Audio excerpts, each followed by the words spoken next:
ആ കേസ് എന്ത് ചെയ്യുന്നറിയോ? ആ കേസ് മുൻകൂർ ജാമ്യത്തിന് വേണ്ടിയിട്ടല്ല പോയത്.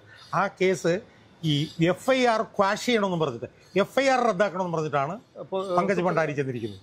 അത് അന്വേഷിച്ചപ്പോൾ മനസ്സിലായ എന്താണെന്ന് ചോദിച്ചു കഴിഞ്ഞാൽ FIR റദ്ദാക്കണം എന്ന് പറഞ്ഞിട്ട് ഒരു സിംഗിൾ ബെഞ്ചിൽ ചെല്ലുകയും FIR സിംഗിൾ ബെഞ്ച് റദ്ദാക്കുകയും ചെയ്യാതിരുന്നാൽ ഡിവിഷൻ ബെഞ്ചിലേക്ക് പോകാം സുപ്രീം കോടതി പോണതിന് മുമ്പ്. യഥാർത്ഥത്തിൽ ഈ വിഷയം ഉയർത്തിക്കൊണ്ടുവരേണ്ടിയിരുന്നത് ഹൈക്കോടതിയിലെ ദേവസ്വം ബെഞ്ചായിരുന്നു. ദേവസ്വം ബെഞ്ചിന് ഇതെല്ലാം അറിയാവുന്നതാണ്. ദേവസ്വം ബെഞ്ച് പക്ഷേ നിർഭാഗ്യവശാൽ ദേവസ്വം ബെഞ്ച് ഈ വിഷയത്തെ തൊട്ടില്ല. SIT പ്രതി ചേർത്തപ്പോൾ നമ്മൾ വിചാരിച്ചു ഉടനെ അറസ്റ്റ് നടക്കുമെന്ന് വിചാരിച്ചു. പക്ഷേ എന്നിട്ടും SIT അനങ്ങുന്നില്ല. SIT ആരുടെയൊക്കെയോ സ്വാധീനത്തിൽ അനങ്ങാത്തവർ പ്രതി ചേർത്ത 2 പേരുള്ളതിൽ വിജയകുമാറിനെ മാത്രം അറസ്റ്റ് ചെയ്യുന്നു. നമസ്കാരം. കുറച്ചു സമയം മുൻപ് വളരെ സന്തോഷമുണ്ടാക്കുന്ന, പ്രതീക്ഷയുണ്ടാക്കുന്ന ഒരു ദൃശ്യം കാണാനിടയായി. ശബരിമല സ്വർണ്ണക്കൊള്ളക്കേസിൽ പ്രതി ചേർക്കപ്പെട്ട പക്ഷാഘാതം വന്ന് കിടപ്പിലായിരുന്ന ശങ്കർദാസിനെ പോലീസിൻ്റെ അകമ്പടിയോടെ കൊല്ലം വിജിലൻസ് കോടതിയിൽ ഹാജരാക്കുന്ന, സാധാരണക്കാരൻ്റെ മനസ്സിന് കുളിർമയുണ്ടാക്കുന്ന, നീതിന്യായത്തോട് വളരെയേറെ ആദരവ് തോന്നുന്ന ഒരു ദൃശ്യമാണ് അത് കണ്ടത്. വളരെയധികം വിവാദങ്ങളുണ്ടായിരുന്നു ശങ്കർദാസിൻ്റെ അറസ്റ്റുമായി ബന്ധപ്പെട്ട്. പക്ഷേ ഇപ്പോൾ സത്യം പറഞ്ഞു കഴിഞ്ഞാൽ കോടതിയോട് വളരെ വളരെ ആദരവ് തോന്നുന്നു. താങ്കൾ ആദ്യം മുതൽ തന്നെ ഈ വിഷയത്തെ അപഗ്രഥിക്കുന്നയാളാണ്. എന്താണ് താങ്കൾക്ക് അത് കണ്ടപ്പോൾ തോന്നിയത്? അതായത് ഞാനിപ്പോൾ എൻ്റെ വാട്സാപ്പിൽ നോക്കുമ്പോൾ ഹൈക്കോടതിയിലെ മുതിർന്ന അഭിഭാഷകനായിട്ടുള്ള അഡ്വക്കേറ്റ് സേതുനാഥ് ആണ് എനിക്ക് ഇത് അയച്ചു തന്നത്. അപ്പോൾ ആ ദൃശ്യം നോക്കുമ്പോഴത്തേക്കും പോലീസ് അവരുടെ ഒരു ഇന്നോവ വണ്ടിയിൽ ഈ KP ശങ്കരദാസിനെ ഒരു വീൽ ചെയറിൽ കൊണ്ടുവന്ന് തള്ളിക്കൊണ്ട് കൊല്ലം വിജിലൻസ് കോടതിയിലേക്ക് കൊണ്ടുവന്ന് സാധാരണ ആംബുലൻസിനാണല്ലോ കൊണ്ടുവരേണ്ടത്. യഥാർത്ഥത്തിൽ അത് വലിയ സന്തോഷം തോന്നുന്ന ഒരു ദൃശ്യമായിരുന്നു അത്. കാരണം നീതിന്യായ വ്യവസ്ഥയുടെ ശക്തി, നമ്മൾ ഈ നീതിന്യായ വ്യവസ്ഥയെ പലപ്പോഴും നമ്മൾ വിമർശിക്കാറുണ്ട്. നീതിന്യായ വ്യവസ്ഥ ദുർബലമായി പോകുന്നു, എക്സിക്യൂട്ടീവിൻ്റെ സ്വാധീനത്തിലേക്ക് നീതിന്യായ വ്യവസ്ഥ വരുന്നു എന്നൊക്കെ പറഞ്ഞ് ഒരുപാട് വിമർശനങ്ങൾ പ്രതിപക്ഷ യൂട്യൂബ് ചാനലിൽ കൂടെ ഉന്നയിച്ചിട്ടുള്ള ഒരാളാണ് ഞാൻ. ന്യായാധിപന്മാരുമായി ബന്ധപ്പെട്ട് അവരുടെ വിധിന്യായത്തിൽ ബന്ധപ്പെട്ടൊക്കെ തന്നെ വിമർശനങ്ങൾ ഉന്നയിച്ചിട്ടുള്ളതാണ്.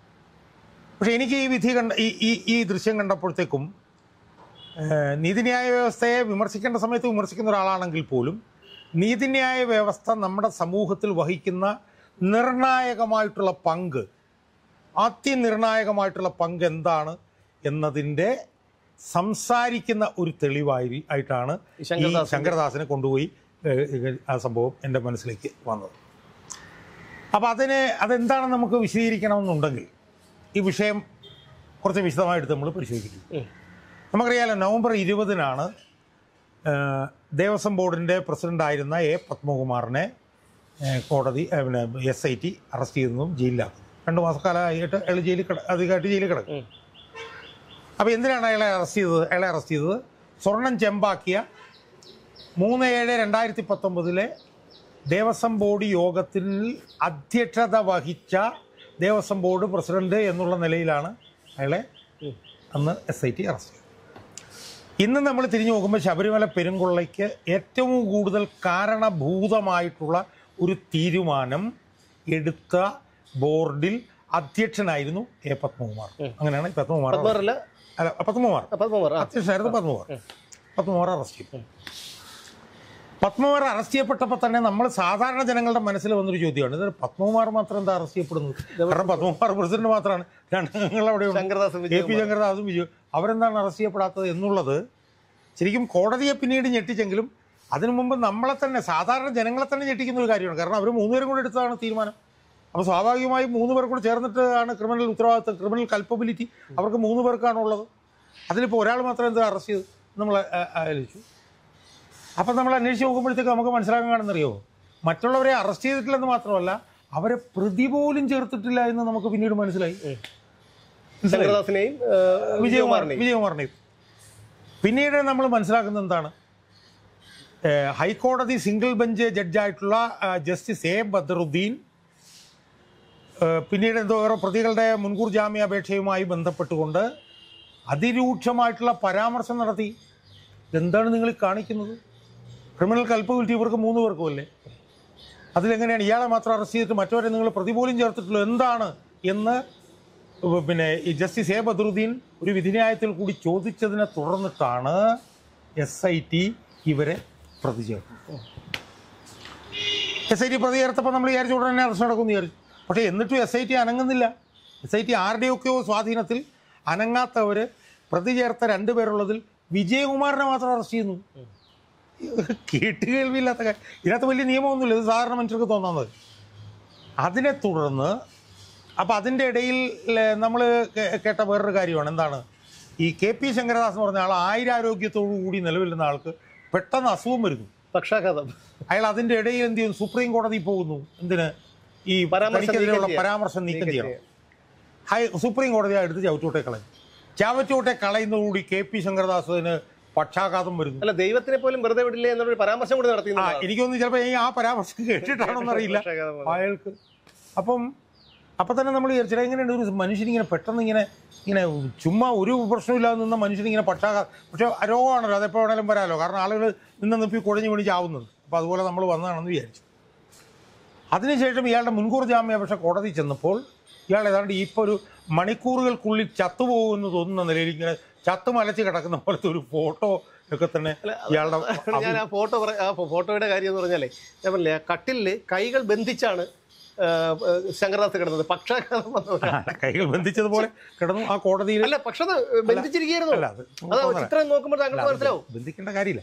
എന്തായാലും ആ കോടതിയിൽ ആ ഫോട്ടോ ഉണ്ടെന്ന് കാണിച്ചിട്ട് പറഞ്ഞു ഇയാൾ ഭയങ്കര അതിഗുരുതരമായിട്ടുള്ള രോഗബാധിതമായി കിടക്കുകയാണെന്നൊക്കെ പറഞ്ഞ് കാണിച്ചെങ്കിലും ജസ്റ്റിസ് ബദറുദ്ദീൻ ഈ പറഞ്ഞ പോലെ ഞാൻ മനസ്സിലാക്കിയെടുത്തോളം അതിൽ വിട്ടുവീഴ്ചയ്ക്കൊന്നും പിന്നെ വശംവദനാകുന്ന ഒരു ന്യായാധിപനാണ് എന്നെനിക്ക് തോന്നുന്നില്ല. ഞാൻ കേട്ടിടത്തോളം വളരെ താഴ്ന്ന ഒരു ജോലിയിൽ നിന്ന് പടിപടിയായി ഉയർന്നു വന്ന് ന്യായാധിപനായിട്ടുള്ള ഒരാളാണ്. അയാൾക്ക് ഈ പറഞ്ഞ പോലെ പിന്നെ പേട്രൻസ് എന്നുള്ളതായിട്ടും നമ്മൾ കേട്ടിട്ടില്ല. അയാൾ പിടിച്ചാൽ കിട്ടുന്ന ഒരാളായിട്ട് നമ്മൾ കേട്ടിട്ടില്ല. അയാളുടെ മുമ്പിൽ ഇത് വന്നപ്പോഴത്തേക്ക് ജസ്റ്റിസ് ബദറുദ്ദീൻ പറഞ്ഞത് എന്താണ് നിങ്ങൾ കാണിക്കുന്നത്? ഇയാൾ എന്തുകൊണ്ടാണ് നിങ്ങൾ അറസ്റ്റ് ചെയ്യാത്തത്? ഇയാളുടെ രോഗം എന്താണെന്ന് എനിക്കൊരു പിടി എനിക്ക് മനസ്സിലാവുന്നില്ല. എന്താണ് രോഗം? ഇതെപ്പോഴാണ് രോഗബാധിതനായത് എന്നൊക്കെ ചോദിച്ച് അടിമുടി മുച്ചൂടും ഒരു പിന്നെ വിമർശനം അയാൾ നടത്തി. മകൻ എന്തോ SP ആണ്, എന്തോ എന്തോ മകൻ പോലീസിലെന്തോ അന്നേരത്തെ SP ആണെന്ന് വിചാരിച്ചു എന്നും പറഞ്ഞ് അതിഭീകരമായിട്ടുള്ള പിന്നെ വിമർശനം നടത്തി. അപ്പോൾ അതിൻ്റെ ഇടയിൽ ഇതുമായി ബന്ധപ്പെട്ട് നമ്മൾ പ്രതിപക്ഷ യൂട്യൂബിൽ 2 വീഡിയോകളും കാര്യങ്ങളൊക്കെ ചെയ്യുന്നത് അദ്ദേഹം കണ്ടു എന്നൊക്കെ പോട്ടെ, അത് നമ്മളുടെ വിഷയമല്ല, അതല്ല വിഷയം. എന്തായാലും ആ തരത്തിലുള്ള അതിരൂക്ഷമായിട്ടുള്ള വിമർശനത്തെ തുടർന്ന് SITക്ക് ആക്ട് ചെയ്യേണ്ടി വന്നു. കാരണം അന്വേഷണ ഉദ്യോഗസ്ഥന്മാർ ഇത് മനസ്സിലാക്കിക്കോണം എന്ന് പറഞ്ഞ് അവർക്കിട്ടും കൊടുത്തു. അപ്പോൾ ഇത്രയൊക്കെ ആയതിനു ശേഷവും അയാളെ അറസ്റ്റ് ചെയ്തില്ലെങ്കിൽ പ്രശ്നമാകുമെന്ന് SITക്ക് മനസ്സിലായി. പക്ഷേ SIT ഇതിൻ്റെ ഇടയിൽ എന്ത് ചെയ്തിരുന്നറിയോ? SITയും ഇതിൻ്റെ ഇടയിൽ ചെന്നിട്ട് അത് അസുഖബാധിതനായി കിടക്കുകയാണ്, അറസ്റ്റ് രേഖപ്പെടുത്താൻ പറ്റില്ല എന്ന് പറഞ്ഞു വരും. അതുകൊണ്ട് 3ാമത്തെ വിധിന്യായം വന്നപ്പം ജസ്റ്റിസ് ബദറുദ്ദീൻ അതിഭീകരമായി SITയെയും വിമർശിച്ചു. കാരണം ഇയാൾക്ക് രോഗബാധിതനായിട്ട് ഇയാൾ ആശുപത്രി കിടക്കുകയാണെങ്കിൽ പോലും അറസ്റ്റ് രേഖപ്പെടുത്തേണ്ട ബാധ്യത ഉത്തരവാദിത്വം നിങ്ങൾക്കില്ലെന്ന് ചോദിച്ചു SITയോട്. SITക്കും അറസ്റ്റ് ചെയ്യാൻ പറ്റാത്ത സ്ഥിതിയിലേക്ക് വന്നു. അവസാനത്തെ വിധിന്യായത്തിൽ ജസ്റ്റിസ് ബദറുദ്ദീൻ പറഞ്ഞു ഇയാളുടെ അസുഖം എന്താണെന്ന് അറിയത്തില്ല, അതുകൊണ്ട് മെഡിക്കൽ ബോർഡ് രൂപീകരിക്കണം. മെഡിക്കൽ ബോർഡ് രൂപീകരിച്ച് എന്താണ് അസുഖം എന്നുള്ളത് സീൽഡ് കവറിൽ എനിക്ക് തരണമെന്നും കൂടെ പറഞ്ഞുകൂടി ചിത്രമാകെ മാറി. പിന്നീട് എന്താ സംഭവിച്ചത്? മെഡിക്കൽ ബോർഡ് പെട്ടെന്ന് കൂടി. ഇതിനിടയിൽ ഇയാളെ SIT പോയി അറസ്റ്റ് രേഖപ്പെടുത്തി, സ്വകാര്യ ആശുപത്രിയിൽ അറസ്റ്റ് രേഖപ്പെടുത്തി. അവിടുന്ന് അയാളെ മെഡിക്കൽ കോളേജിലേക്ക് മാറ്റി. മെഡിക്കൽ കോളേജിൽ മെഡിക്കൽ ബോർഡ് കൂടി നോക്കിയപ്പോഴത്തേക്കും ഇയാൾക്ക് ഈ പറഞ്ഞ പോലത്തെ മാരകമായിട്ടുള്ള അസുഖങ്ങളൊന്നുമില്ല. ജയിലിലോട്ട് കൊണ്ടുപോയിക്കളാൻ പറഞ്ഞു. അയാളെ ജയിലിലേക്ക് കൊണ്ടുപോയി. മനസ്സിലായി? അങ്ങനെ കൊണ്ടുപോയ ആളെ ഇപ്പോൾ അത് വീൽ ചെയറിൽ കൊണ്ടുവന്ന് അയാളെ ജയിലിൽ പിന്നെ കോടതിയിൽ കൊണ്ടുവരുന്നു. അയാളെ 14 ദിവസം റിമാൻഡ്. ഇവിടെ നമ്മൾ കാണേണ്ട ഒരു പ്രധാനപ്പെട്ട വിഷയം എന്നറിയോ? പ്രധാനപ്പെട്ട വിഷയം എന്ന് പറഞ്ഞു കഴിഞ്ഞാൽ ഇയാളൊരു ആശുപത്രി കിടന്നല്ലോ, ആ ആശുപത്രി അഡ്മിനിസ്ട്രേഷൻ ഓഫ് ജസ്റ്റിസിൽ ഇടപെട്ടിരിക്കുകയാണ്. നീതി നിർവഹണത്തിൽ അനാവശ്യമായി ഇടപെട്ട് ഒരു പ്രതിക്ക് അനാവശ്യമായി രോഗമുണ്ടെന്നും പറഞ്ഞിട്ട് കൃത്യമായിട്ടുള്ള രേഖകളൊക്കെ ഉണ്ടാക്കിയ ആശുപത്രിക്ക് കേസ് കൊടുക്കണം. അല്ല, അതെ, ആശുപത്രി. അത് മാത്രമല്ല, SITയിൽ ഒത്തു കളിച്ചതുകൊണ്ടാണല്ലോ അന്ന് അറസ്റ്റ് ചെയ്യാത്തത്. അപ്പം ആ സ്വകാര്യ ആശുപത്രിക്ക് കോടതിയിൽ വെച്ച കേസ് വരണം. ആ കോടതിയിൽ വെച്ച കേസ് യഥാർത്ഥത്തിൽ SIT തന്നെ അതിൻ്റെ പണി ചെയ്യേണ്ടതാണ്. അതിനെ തുടർന്നിട്ടാണ് ഇപ്പോൾ ഇയാളെ കോടതിയിൽ കൊണ്ടുവന്ന് ഹാജരാക്കി ഇയാളെ 2 ആഴ്ചത്തേക്ക് ഇയാളെ റിമാൻഡ് ചെയ്യുകയും ചെയ്തു. ഇവിടെയാണ് നീതിന്യായ വ്യവസ്ഥയുടെ വലിപ്പം. നമ്മൾ കാണേണ്ട ഒരു പ്രധാനപ്പെട്ട കാര്യം എന്താ? യഥാർത്ഥത്തിൽ ഈ വിഷയം ഉയർത്തിക്കൊണ്ടുവരേണ്ടിയിരുന്നത് ഹൈക്കോടതിയിലെ ദേവസ്വം ബെഞ്ചായിരുന്നു. ദേവസ്വം ബെഞ്ചിന് ഇതെല്ലാം അറിയാവുന്നതാണ്. ദേവസ്വം ബെഞ്ച് പക്ഷേ നിർഭാഗ്യവശാൽ ദേവസ്വം ബെഞ്ച് ഈ വിഷയത്തെ തൊട്ടില്ല. ഇനി യഥാർത്ഥത്തിൽ എന്താ അതിനകത്ത് സംഭവിച്ചത്? ഇയാൾ വലിയൊരു സ്വാധീനക്കാരനാണ്. ഇയാൾ ഹരിശങ്കർ എന്ന് പറഞ്ഞവൻ്റെ അച്ഛനാണ്. ഹരിശങ്കറാണ് യുവതി പ്രവേശന കാലഘട്ടത്തിൽ പിണറായി വിജയനെ മൂച്ചുകൂടും സഹായിച്ചത്. അതിൻ്റെ ഒരു ഉപകാര സ്മരണ എന്നുള്ള നിലയിലാണ് ഇയാളെ അറസ്റ്റ് ചെയ്യാതിരുന്നത്. അപ്പോൾ അതിൽ SITക്കും പങ്കുണ്ട്.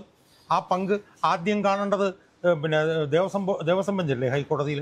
അവരെന്തുകൊണ്ട് കണ്ടില്ല എന്നുള്ള ചോദ്യം അതിനകത്ത് കിടപ്പുണ്ട്. അവർ കാണാതിരുന്നപ്പോഴും സിംഗിൾ ബെഞ്ച് ജഡ്ജായിട്ടുള്ള ജസ്റ്റിസ് A ബദ്രുദ്ദീൻ എടുത്തിട്ടുള്ള കർശനമായിട്ടുള്ള നിലപാടിൻ്റെ ഭാഗമായിട്ടാണ് ഈ സ്വാധീനക്കാരനും നിയമവ്യവസ്ഥയ്ക്ക് മുന്നിൽ വന്ന് ജയിലിലേക്ക് പോയത്. ഒരുപക്ഷെ നമുക്ക് ഈ ബദ്രുദ്ദീൻ സാറിനെ എടുത്ത് പറയാതിരിക്കാൻ കഴിയില്ല. കാരണം ഈ ദേവസ്വം ബോർഡ് ബെഞ്ചാണെങ്കിൽ പോലും, രാജാ വിജയരാഘവനും KV ജയകുമാറും അടങ്ങിയ ദേവസ്വം ബെഞ്ചാണെങ്കിൽ പോലും ഈ SIT വിമർശിക്കുന്ന ഒരു നിലപാടിലേക്ക് ഒന്നും കാര്യങ്ങൾ എത്തിയിട്ടില്ല. ഒരുപക്ഷെ ഈ ഒരു സിംഗിൾ ബെഞ്ച് ഇടപെടാതിരുന്നെങ്കിൽ ഈ കേസ് എന്നെ അട്ടിമറിക്കപ്പെട്ടു പോയേനെ. സിംഗിൾ ബെഞ്ച് ഇടപെടാതിരുന്നെങ്കിൽ ഇതിനകത്ത് ഈ പ്രതികൾക്കെല്ലാം കൃത്യമായിട്ട് ജാമ്യം കിട്ടിപ്പോയേനെ. മനസ്സിലായില്ലേ?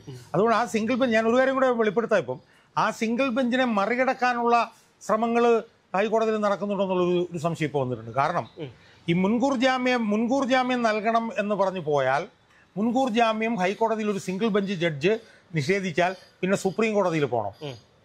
മനസ്സിലായി? അതിൻ്റെയും കൂടെ പശ്ചാത്തലത്തിലാണോ എന്നൊരു സംശയം വന്നിരിക്കുന്നത്. പങ്കജ് ഭണ്ഡാരിയുമായി ബന്ധപ്പെട്ടുകൊണ്ട് കേസ് വന്നപ്പോഴത്തേക്കും ആ കേസ് എന്ത് ചെയ്യുന്നറിയോ? ആ കേസ് മുൻകൂർ ജാമ്യത്തിന് വേണ്ടിയിട്ടല്ല പോയത്. ആ കേസ് ഈ FIR ക്വാഷ് ചെയ്യണമെന്ന് പറഞ്ഞിട്ട്, FIR റദ്ദാക്കണമെന്ന് പറഞ്ഞിട്ടാണ് പങ്കജ് ഭണ്ഡാരി ചെന്നിരിക്കുന്നത്. അത് അന്വേഷിച്ചപ്പോൾ മനസ്സിലായി എന്താണെന്ന് ചോദിച്ചു കഴിഞ്ഞാൽ, FIR റദ്ദാക്കണം എന്ന് പറഞ്ഞിട്ട് ഒരു സിംഗിൾ ബെഞ്ചിൽ ചെല്ലുകയും FIR സിംഗിൾ ബെഞ്ച് റദ്ദാക്കുകയും ചെയ്യാതിരുന്നാൽ ഡിവിഷൻ ബെഞ്ചിലേക്ക് പോകാം. സുപ്രീം കോടതി പോണതിന് മുമ്പ് ഡിവിഷൻ ബെഞ്ചിൽ പോയി കഴിഞ്ഞാൽ അനുവദിച്ച് കിട്ടും. കിട്ടുമോ എന്നുള്ള സംശയത്തിന്റെ അടിസ്ഥാനത്തിലാവാം മറ്റുള്ള കേസുകളിലെല്ലാം മുൻകൂർ ജാമ്യത്തിന് വേണ്ടി ചെന്നപ്പോൾ പങ്കജ് ഭണ്ഡാരിയുടെ ചെന്നത് ക്വാഷ് ചെയ്യണമെന്ന് പറഞ്ഞു. അത് മാത്രമല്ല, ഇപ്പോൾ SIT കുറ്റപത്രം വൈകിപ്പിക്കുന്നതിലൂടെ ബാക്കിയുള്ള ഉണ്ണികൃഷ്ണൻ പോറ്റി ഉൾപ്പെടെയുള്ള പ്രതികൾക്ക് സ്വാഭാവിക ജാമ്യം കിട്ടുമെന്നുള്ളൊരു. അപ്പം ഞാൻ പറഞ്ഞു ഇതിലൊരു പ്രധാനമായിട്ട് നമ്മൾ കാണണമെന്ന് വെച്ച് കഴിഞ്ഞാൽ, ഈ കേസ് പങ്കജ് ഭണ്ഡാരി ഇപ്പം ക്വാഷ് ചെയ്യണമെന്നും പറഞ്ഞിട്ട് ജസ്റ്റിസ് ബദ്രുദ്ദീൻ്റെ ബെഞ്ചിൽ ചെന്നിരിക്കുന്നു. കേസ് വാദിക്കുന്ന ആരാന്നറിയോ? രാമൻപിള്ളയാണ് കേസ് വാദിക്കുന്നത്. അപ്പം അത്തരത്തിലുള്ള അട്ടിമറി ശ്രമങ്ങൾ പോലും നടക്കുന്നു. എന്തായാലും ഒരു കാര്യം ഉറപ്പ്, A ബദ്രുദ്ദീൻ എടുത്ത കർശനമായിട്ടുള്ള നിലപാടില്ലായിരുന്നുവെങ്കിൽ ശങ്കരദാസ് രക്ഷപ്പെട്ടു പോകുമായിരുന്നു. മറ്റു പ്രതികൾക്കുമൊക്കെ ജാമ്യം കിട്ടുമായിരുന്നു. അദ്ദേഹത്തിന്റെ അവസാനത്തെ ഇതിലല്ലേ മറ്റേ പാപകർമ്മങ്ങൾക്ക് എന്ന് ചോദിച്ചു. അപ്പം അതുകൊണ്ട് തന്നെ ഭരണഘടന ശരിക്കും നീതിന്യായ വ്യവസ്ഥകളെ കൊണ്ടും കോടതികളെ കൊണ്ടും എന്താണോ വിഭാവനം ചെയ്തിട്ടുള്ളത് അത് നടപ്പിലാവുന്നു കേരള ഹൈക്കോടതിയിൽ ജസ്റ്റിസ് A ബദ്രുദ്ദീനിലൂടെ എന്നുള്ളത് വളരെ പ്രധാനപ്പെട്ടൊരു കാര്യമാണ്. ഇത് ഞാൻ പറയുമ്പോൾ എനിക്കും അതിനകത്ത് പറയാനുള്ളൊരു കാര്യം എന്ന് പറഞ്ഞു കഴിഞ്ഞാൽ, ഞാനും കോടതികളെ ഒരു ഡയലക്റ്റിക് ആയിട്ടാണ് സമീപിക്കുന്നത് എന്നുള്ളതിൻ്റെ ഒരു ഉദാഹരണം കൂടിയാണിത്. കാരണം കോടതികളിൽ നിന്ന് തെറ്റായ വിധികൾ വരുമ്പോൾ ഇതുപോലെ തന്നെ ഞാൻ വിധിന്യായങ്ങളെ വിമർശിക്കാറുണ്ട്. അതുപോലെ തന്നെ കോടതിയിൽ നിന്ന് നല്ല കാര്യങ്ങൾ വരുമ്പോൾ അതുപോലെ തന്നെ അത്രയും തീവ്രമായും കോടതിയെ ന്യായീകരിക്കും എന്നുള്ളതിൻ്റെ ഒരു വലിയ ഉദാഹരണമാണ് ജസ്റ്റിസ് A ബദ്രുദ്ദീൻ. അദ്ദേഹം ഇല്ലായിരുന്നുവെങ്കിൽ ഈ ശബരിമല പെരുങ്കൊള്ള വളരെ നേരത്തെ തന്നെ അതിൻ്റെ സ്വാഭാവിക പരിണാമത്തിലേക്ക് എത്തിച്ചേരുമായിരുന്നു എന്നതാണ് ഈ മുൻകൂർ ജാമ്യാപേക്ഷ പരിഗണിക്കുന്ന വിഷയം പരിഗണിക്കുമ്പോഴും KP ശങ്കരദാസ് അറസ്റ്റ് ചെയ്യപ്പെട്ട് ജയിലിലെത്തുന്നത് പരിഗണിക്കുമ്പോഴും നമുക്ക് കാണാൻ കഴിയും. എന്തായാലും ഇത്തരമൊരു അത്ഭുതം ഞാൻ കണ്ടിട്ടുള്ളത് തങ്കു പാസ്റ്ററുടെ സുവിശേഷ വേദിയിലും അതുപോലെ കൃപാസനത്തിലുമൊക്കെയാണ്. ഈ എന്താണ് തളർന്നു കിടക്കുന്ന രോഗി ചാടിയണീറ്റ് ഓടുന്നതൊക്കെ. അവിടെ ഇപ്പോൾ ജസ്റ്റിസ് ബദറുദ്ദീനും അതിന് ഒരു അദ്ദേഹത്തിന് ആ ഒരു കഴിവുണ്ടെന്ന് ഇതിലൂടെ തെളിയിക്കപ്പെട്ടിരിക്കുകയാണ്. കാരണം പക്ഷാഘാതം വന്ന് കിടന്നിരുന്ന ശങ്കർദാസ് പയറുമണി പോലെ എഴുന്നേറ്റ് വീൽ ചെയറിലിരിക്കുന്നു. ഇവിടെ നിന്ന് യാത്ര ചെയ്ത് ഇന്നോവയിൽ യാത്ര ചെയ്ത് കൊല്ലം വിജിലൻസ് കോടതിയിൽ ഹാജരാകുന്നു, തിരിച്ചു വന്ന് ജയിലിലേക്ക് പോകുന്നു. വലിയ അത്ഭുതമാണ്. അതിന് വേറൊന്നും പറയാനില്ല. അത് മാത്രമല്ല, ഇപ്പോഴും നമ്മൾ ഈ സ്വാധീനം അവിടെ ഉണ്ട് എന്നുള്ളതാണ്. കാരണം ഇത്തരത്തിലുള്ള ജയിലിലുള്ള പ്രതികളെ കോടതിയിൽ ഹാജരാക്കാനായി കൊണ്ടുപോകുമ്പോൾ ആംബുലൻസിലാണ് സാധാരണ കൊണ്ടുപോകേണ്ടത്. പക്ഷേ ഇത് പോലീസിൻ്റെ ഇന്നോവ വാഹനത്തിലാണ് കൊണ്ടുപോകുന്നത്. അതെന്താണെന്ന് വെച്ച് കഴിഞ്ഞാൽ അദ്ദേഹത്തിൻ്റെ മകൻ ഹരിശങ്കർ ഒരു IPS ഉദ്യോഗസ്ഥനായതുകൊണ്ടായിരിക്കാം. എന്നാലും കോടതി അത്രയും ഒരു കർശനമായിട്ടുള്ള ഒരു നടപടി എടുത്തത് കൊണ്ട് മാത്രമാണ് ഇന്ന് ശങ്കർദാസ് ഇത്തരത്തിൽ കോടതിയിൽ ഹാജരാക്കേണ്ടി വന്നതും ജയിലിൽ കിടക്കേണ്ടി വരുന്നതും. എന്തായാലും ഈ ഒരു ജസ്റ്റിസ് ബദറുദ്ദീൻ എന്ന് പറയുന്ന മഹാനായ ന്യായാധിപൻ്റെ പേര് കേരളത്തിൻ്റെ നീതിന്യായ വ്യവസ്ഥയിൽ അല്ലെങ്കിൽ രാജ്യത്തിൻ്റെ നീതിന്യായ വ്യവസ്ഥയിൽ ഒരേടായി എന്നും തിളങ്ങി നിൽക്കും.